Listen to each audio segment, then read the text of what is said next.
السلام علیکم ورحمت الله وبرکاته. ټولو مشرانو ته نیکی هیلې پیرزونې او احترامات.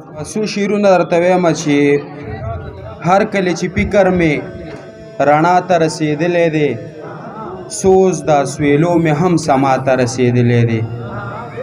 هر کله چې فکر مې رڼا ته رسېدلی دی، سوز د سویلو مې هم سما ته رسېدلی دی. دغه بې معیاره چې هر چا ته غیبت کوي، هغه د معیار سړی خلا ته رسېدلی دی. دغه بې معیاره چې هر چا ته غیبت کوي، هغه د معیار سړی خلا ته رسېدلی دی.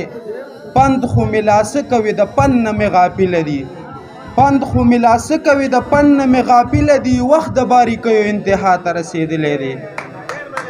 پند خو مې لاسه کوي د پن نه مې غافله دي، وخت د باریکیو انتها ته رسېدلی دی.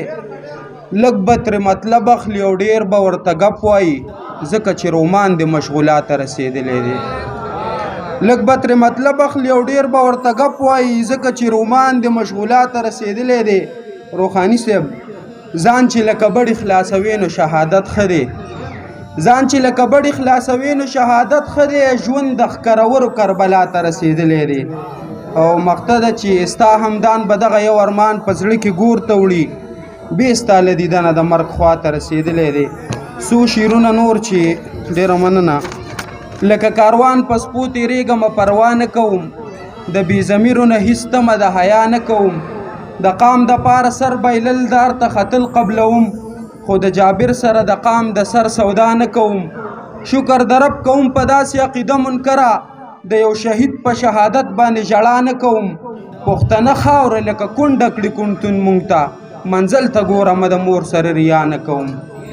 پښتنه خاوره لکه کونډه کړي کونتون مونږ ته، منزل ته ګورمه د مور سره ریا نه کوم. اومه یو شمه پتنګان مې جان نثارو دلته، د موم او تار چې نفاق راغلی اوس رڼا نه کوم. اومه یو شمه پتنګان مې جان نثارو دلته، د موم او تار چې نفاق راغلی اوس رڼا نه کوم.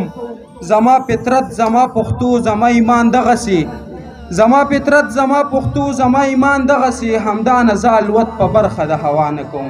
ډېره مننه.